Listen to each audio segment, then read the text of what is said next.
Miten vanhalta mä susta näytän? Siis, jos nyt näkisit mut ekaa kertaa. No 40. Ai! Jumalauta, on kyllä aikamoiset röllykät.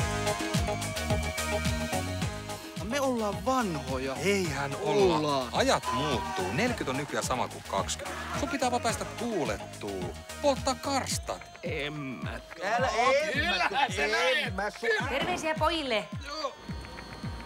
Moro jätkät. Moro. Ihana nähdä. Jätkä, me ollaan täällä. Siistiä.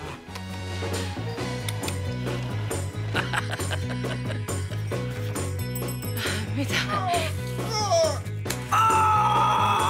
Mitä sulla on naamassa? Tuomaksen itse ruskettava. Ei mulla ole mitään itse ruskettavaa. Mitä? Eikö hyvin? Jätkät lähti. Nyt lopetat sen vetistelyn siellä ja lähdet juulimaan kavereiden kanssa. Sitä varten sä oot mennyt sinne.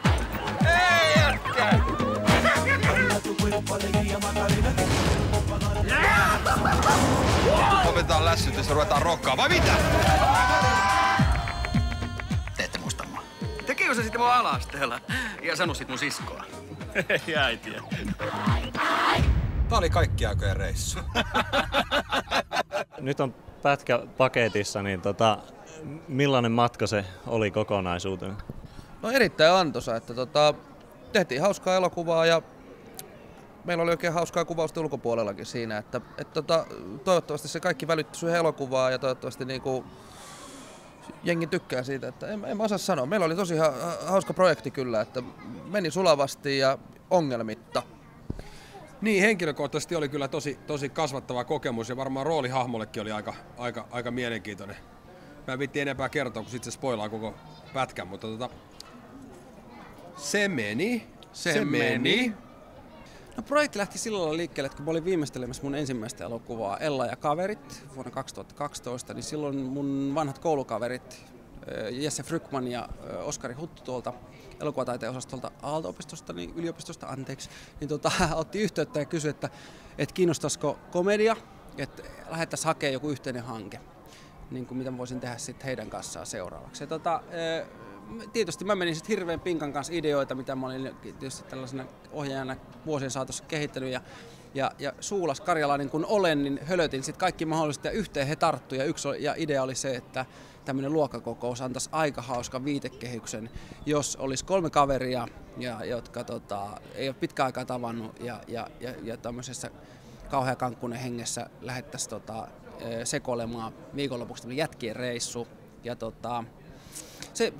se oli oikeastaan se konsepti, että se ei niinkään ollut se luokkakokous itsessään, vaan se luokkakokous oli ikään kuin vaan se, niin kuin se leffan kliimaksi, että siinä lopulta päädytään, mutta ennen kaikkea se matka oli se juttu. Kato, isäntä. No sulla on kunnon iskuauto. Joo, Berlingo, tilava perheauto. Tuomas, tää on sulle. Et sullakin ole sitä, mitä näyttää luokkakavereille, remuvauvana. Just. Kiitti. Hei Leila. Hei. Noniin. Heippa. Pitäkää hauskaa. Jeps. Teillä on tässä tällainen hieman erikoinenkin tilanne, että on pääosa kolmikosta 2 ei ole varsinaisia elokuvanäyttelijöitä, mutta sitten niin kuin taas sivuosissa on todella paljon näyttelijälegendoja suorastaan ja julkkiksia ja vaikka keitä, että se oli todella hauskoja tällaisia.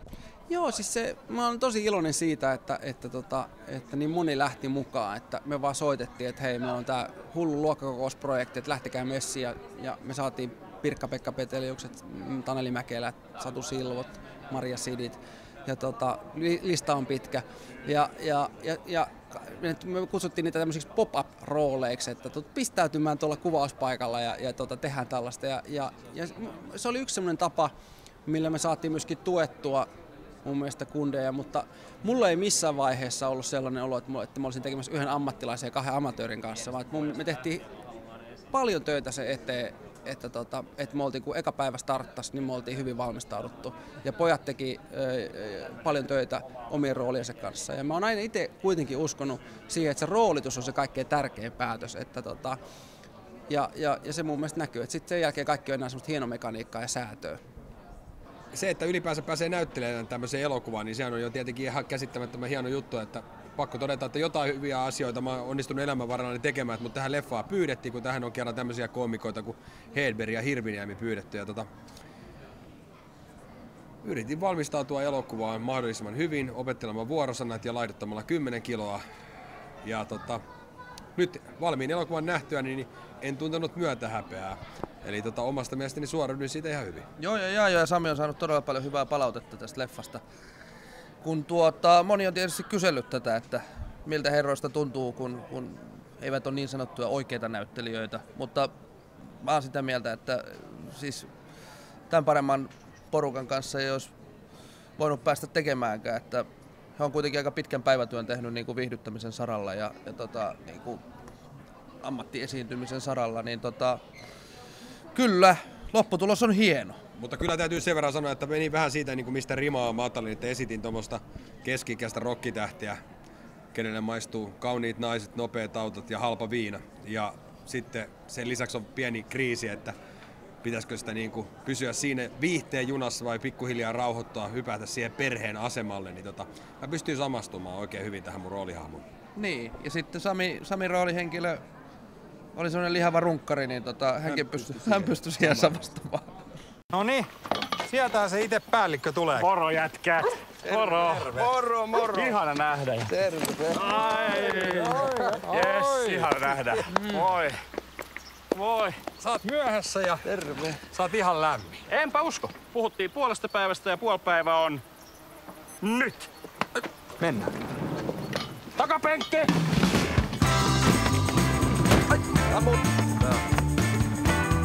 Mitä tarvit paistoa?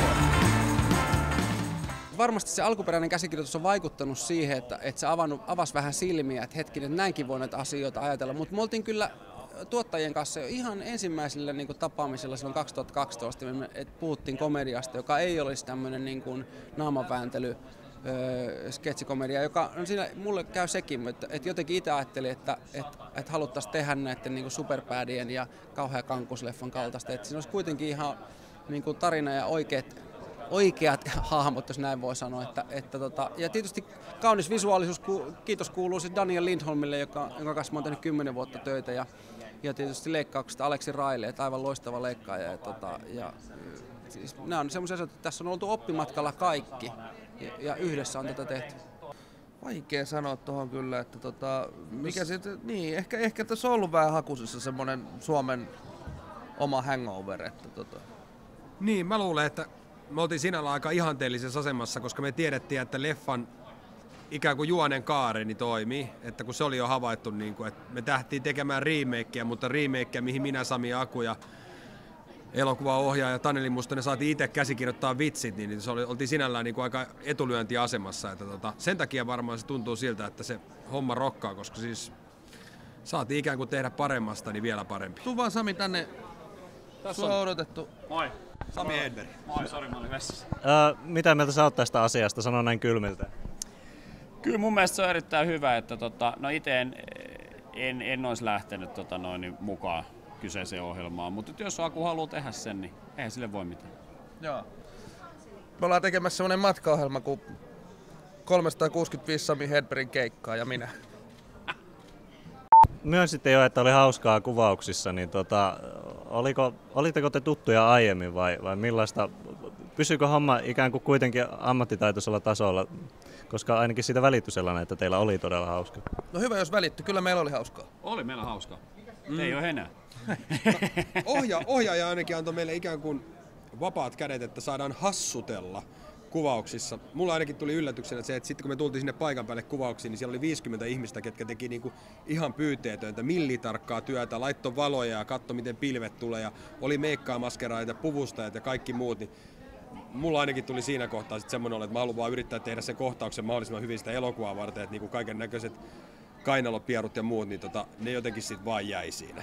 Niin, että siis ei se nyt tainnut olla kuin joku 5-6 kertaa, kun tuottaja suuttui meille sen takia, että me naurettiin vaan kohtaukset läpi. Että. Se on aika vähän itse asiassa, koska siellä oli erittäin hyvä fiilis koko siinä porukalla ja kyllä se oli niinku itsellä se järkyttävä keskittyminen siihen, että saa itsestään kaiken mahdollisimman irti. Mutta sanottakoon se, että se oli todella helppoa tässä porukassa.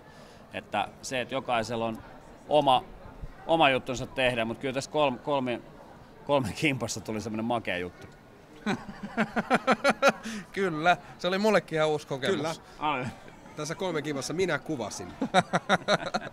Oliko kuinka paljon improvisoitua dialogia tai tällaisia hetkiä vai pysyttiinkö tiukasti käsiksessä? No niin kuin Jaajo tuossa sanoi, niin meidän ohjaaja Taneli Mustonen on sen verran fleksiipeli kaveri ja ymmärtää tämän sorttisen tekemisen päälle, että hän antoi nimenomaan meidän sitten improvisoida. Monesti saatettiin tehdä se kohtaus niin kuin se käsiksessä oli ja sitten tehtiin siihen päälle vielä versioita, jossa me niin kuin improttiin joko lisää tai sitten pistettiin se kohtaus ihan kokonaan uusiksi. Ja osa näistä improtusta pätkistä on päätynyt Saksan markkinoille. Kyllä joo, kyllä se oli ihan makea juttu, että annettiin vähän niin sanotusti häntää sinne loppuun, että siellä hännässä tapahtui kaikkea kivaa välillä. Miten teidän henkilökohtaiset kokemukset luokkakokouksista, onko tällaisia ja onko elokuva realistinen sen osalta? No mulla oli viime syksynä mahdollisuus osallistua lukion luokkakokoukseen ja sitten ihan viimeisillä metreillä sain kuulla, että saisin vielä osallistua sinne ihan tapahtuman juontajanakin. Ne jäi sitten työkiireiden takia väliin. Joo, mä itse tämän elokuvan myötä pistin liikkeelle siis tällaisen prosessin. Minkä?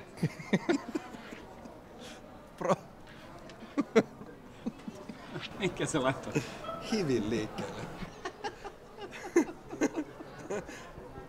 Aku laittoi siis luokkakokousidean liikenteeseen ja he ovat tavanneet.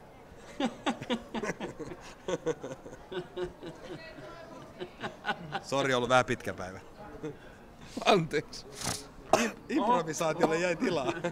No mutta, te tapasitte. Miten se on ollut liikkeellä? Hyvin. Kyllä mä Lauttasaaren yhteiskoululle täytyy lähettää se terveiset, että kun tulee kokousta, niin soitellaan. Mä tuun juontamaan. Joo, meni hirveän hienosti ne luokkakokoukset ja yläasteen kanssa tavattiin syksyllä.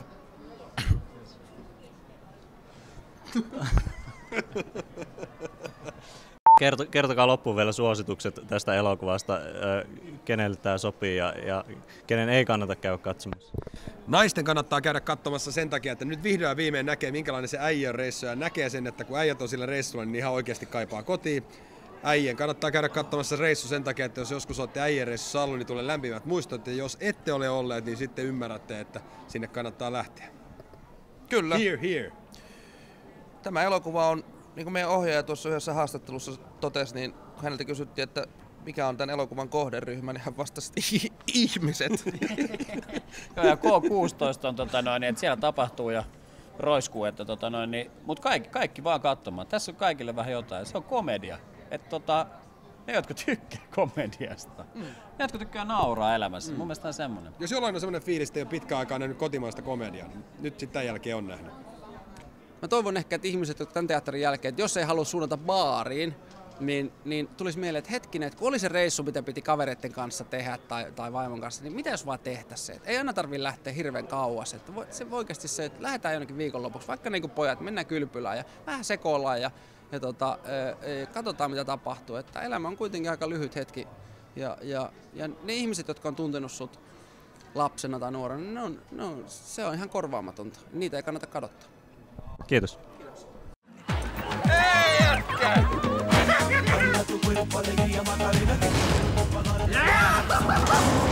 Lopetetaan lässytys ja ruvetaan rokkaa, vai mitä? Te ette muista mua.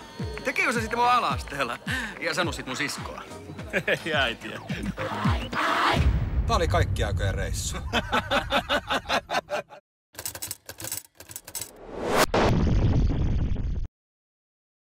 Aku pierasautoon.